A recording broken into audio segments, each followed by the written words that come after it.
महाभारत का भयंकर युद्ध, कुरुक्षेत्र में पांडवों और कौरवों का महासंग्राम। 5 पांडवों के पास 7 अक्षौहिणी सेना और श्री कृष्ण, दूसरी ओर कौरवों के साथ 11 अक्षौहिणी सेना। महाभारत का जिक्र इसलिए जरूरी है क्योंकि आज की कहानी है हारे का सहारा शीश दानी बाबा श्याम की। हिंदू मान्यताओं के अनुसार फागुन के महीने की एकम तिथि से लेकर 12 यानी द्वादशी तिथि तक कुल 12 दिन खाटू श्याम जी के मंदिर में दिव्य मेला लगता है। हजारों की तादाद में भक्त श्याम बाबा के दर्शन करने आते हैं। अपनी कड़ी को फिर से जोड़ते हैं और आपको महाभारत का वो पूरा किस्सा सुनाते हैं जब श्री कृष्ण को दान में खाटू श्याम जी ने अपना शीश दिया। इस त्याग से खुश होकर श्री कृष्ण ने उन्हें वरदान दिया कि कलयुग में उन्हें श्याम यानी श्री कृष्ण के ही दूसरे नाम से पूजा जाएगा।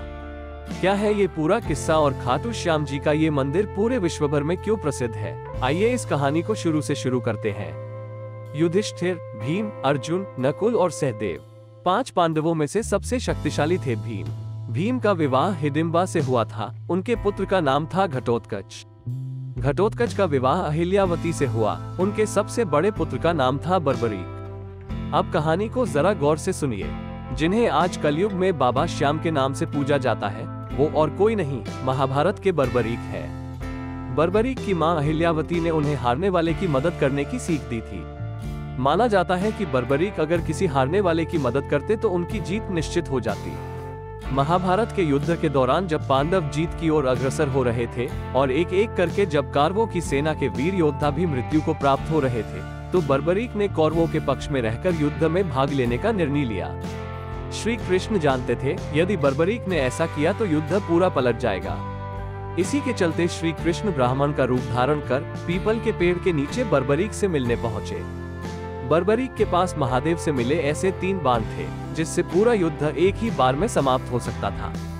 श्री कृष्ण ने उन्हें परखने के लिए उनसे कहा कि यदि पीपल के पेड़ पर लगे पत्ते एक विशाल सेना की तरह है तो क्या बर्बरीक का केवल एक तीर उन सभी पत्तों को भेद सकता है? इस बीच श्री कृष्ण ने एक पत्ते को अपने पांव के नीचे दबा लिया।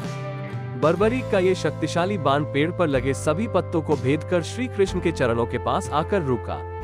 तो बर्बरीक ने उनसे कहा कि एक पत्ता अभी भी उनके पांव के नीचे है। बस फिर क्या था, श्री कृष्ण समझ गए कि उनकी इस चाल के आगे बर्बरीक के बाण पूरी तरह से खरे उतरे हैं और यदि बर्बरीक इस युद्ध में कौरवों की तरफ से लड़ते हैं तो अधर्म की जीत हो सकती है और ये समय धर्म और नियति के विपरीत होगा। अब जिस युद्ध में स्वयं नारायण श्री कृष्ण रूप में हो तो जीत तो धर्म की ही होगी। ब्राह्मण रूप में श्री कृष्ण ने बर्बरीक से उनका शीश दान में मांग लिया। बर्बरीक युद्ध में हिस्सा लेना चाहते थे लेकिन श्री कृष्ण की इस चाल ने उन्हें संकट में डाल दिया और बर्बरीक ने ब्राह्मण रूप में आए श्री कृष्ण को शीश दान में दे दिया। प्रसन्न होकर श्री कृष्ण ने बर्बरीक को वरदान दिया किया कि कलयुग में उन्हें श्री कृष्ण के नाम से पूजा जाएगा। मान्यता है कि बाबा श्याम की भक्ति हारने वाले का सहारा है, इसलिए उन्हें हारे का सहारा भी कहा जाता है। राजस्थान के सीकर जिले में एक खाटू नाम का गांव है। यहाँ खाटू श्याम जी का एक भव्य मंदिर है। यही वो मंदिर है जहाँ उनके शीश की स्थापना की गई। श्री कृष्ण को अपना शीश दान में देने की वजह से बाबा श्याम को शीश दानी भी कहा जाने लगा। देख सकते हैं आप भक्तों की भीड़ यहाँ पहुँच रही है। ये बाबा श्याम का ये वो मंडप द्वार है जो बिल्कुल इंडिया गेट की थीम पर सजाया गया है। आज 5वां दिन है। भीड़ 3 लाइनों के माध्यम से भक्तों की जो दर्शन हो रहे हैं यहाँ पे और 21 तारीख तक यहाँ समापन मेला होगा। 20 तारीख को मुख्य मेला है, बाबा श्याम का मुख्य मेला 20 तारीख को है। अभी फिलहाल जो भक्तों की तादाद है 14 लाइन में दर्शन होते हैं लेकिन अभी 3 लाइन खोल रखी है। भक्तों की संख्या फिलहाल कम है लेकिन जैसे जैसे शाम होगी वैसे वैसे भक्तों की तादाद बढ़ती जाएगी। फागुन मास का ये समय भक्तों के लिए किसी त्योहार से कम नहीं।